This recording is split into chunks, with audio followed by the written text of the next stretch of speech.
Hello and welcome to this latest episode of the Autocar Professional Dialogue. Our guest today is someone who has just launched the latest compact luxury SUV in the market and at a very aggressive price.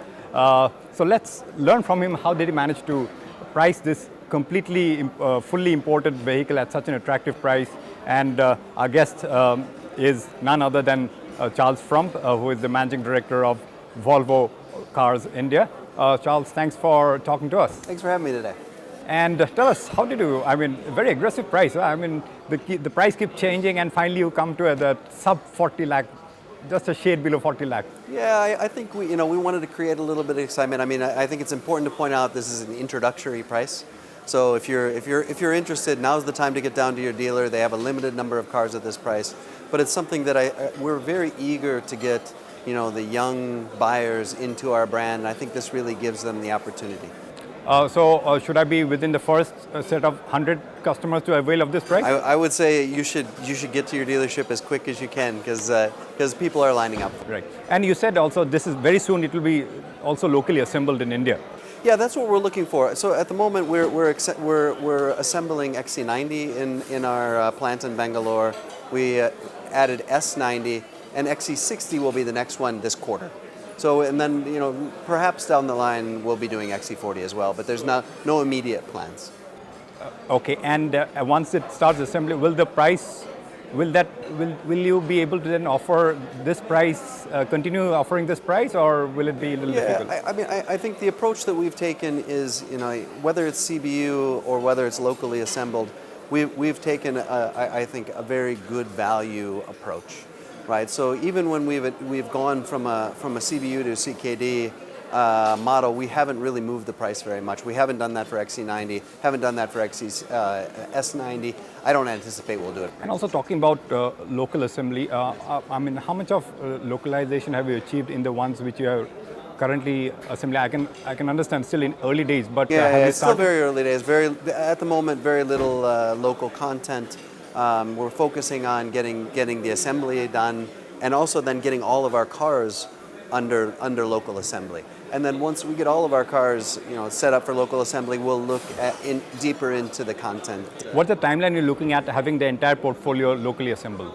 Well, at the moment, the biggest step we've been taking a bit of a step-by-step approach to see how it goes. We've had tremendous quality and customer feedback on XC90 and S90, so much so we're now bringing our most and best sold car, the XC60, into local assembly.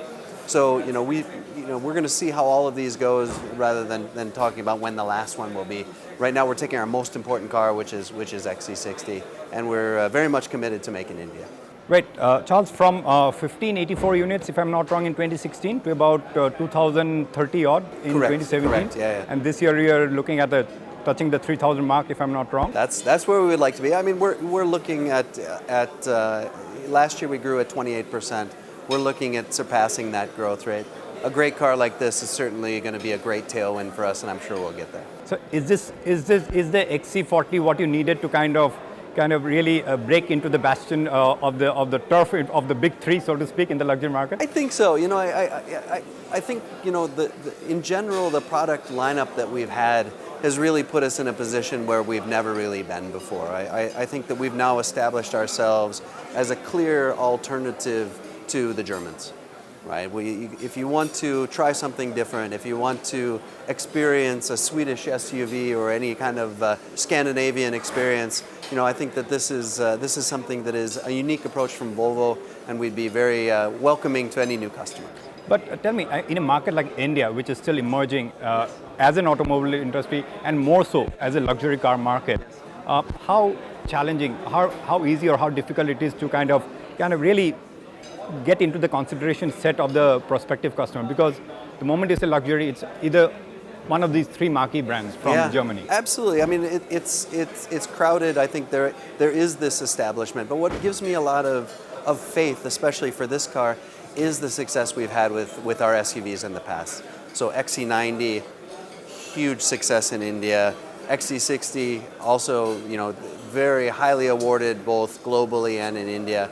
And we have been able to really position ourselves, especially in SUVs, solidly against the Germans. And I think that this will be another clear example of that. I think especially this is it also offers a true SUV experience, and that I think is lacking in the compact SUV segment. I think going by the kind of interest that this vehicle is generating among the audience here, we are finding it challenging to get a clean frame here. Huh? Well, everybody's excited. Not much we can do about that, but that's what we do this for. Right. Tell us, I mean, in terms of the Indian luxury market, how do you see it? I mean, last year really didn't quite grow, so to speak. Do you see any challenges, any hurdles, and how do you see this year and the coming years? Sure. I mean, in my experience, I've worked in a lot of different markets. So I've worked in the U.S. where I'm from. I've worked in Sweden, our headquarters, in Japan, and in China. And in all of those places, the luxury segment is a lot larger than it is in India in terms of a percentage versus the non-premium. And I think, of course, there's some tax implications. Higher taxes will, of course, drive volumes down. But at the same time, I also see that the Indian consumer are demanding more and more luxury goods. And I absolutely think over time, regardless of tax structure, we're going to start seeing the luxury percent of segment continue to grow. And going by the level of adoption of shared mobility in India, yes. Do you see a good prospect for your M business, which you have just announced for in Europe, maybe some prospects for India as well? Yeah, I think at the moment there isn't really a luxury segment in the shared mobility. If we look, we play a very big part in some areas in Europe when you have an Uber Black type of scenario. And that's something I think that would be a very good pilot for us if we do head in that direction. And lastly, your joint venture with Autoliv, yes. Zenuity, which again, looks as a reflection of Volvo's plan to really stay ahead in the safety aspect, even in the autonomous kind of mega trend. How do you see that panning out, and the role of India maybe as a market or as a development base, because I understand Bangalore is also a critical hub for that. Yes, for technology. I think what's, fundamentally, there is some fear around autonomous drive, and that fear is for safety. And when people think about safety, naturally they think of Volvo. So I think that sets us up as a very credible player in the autonomous drive from a brand perspective, and I think that kind of underpins our approach. But if you look, we're taking a very robust approach towards autonomous drive. Of course, we are bringing our own technology and developing our own technology. This car, for example, even in India, which no other car manufacturer can offer, it has radar safety systems that allow a very advanced level of self-driving through what we call pilot assist. So the car can actually drive itself and steer itself and accelerate and decelerate in a way that really already delivers to the customer a sense of ease and relaxation, although not fully autonomous. So we're developing our own technology, but then, as you mentioned, we're working with Zenuity to develop this technology and share it with other parts of the automotive industry through their supplier relationships. So I think that gives us the opportunity to develop our safety systems for the greater autonomous drive field. But then finally, I think we're also taking a third approach, is we have a partnership with Uber. So they've bought over 20,000 XC90s from us, because Uber as well knows when they think about autonomous drive, they think of safety, and safety, then of course they think of us.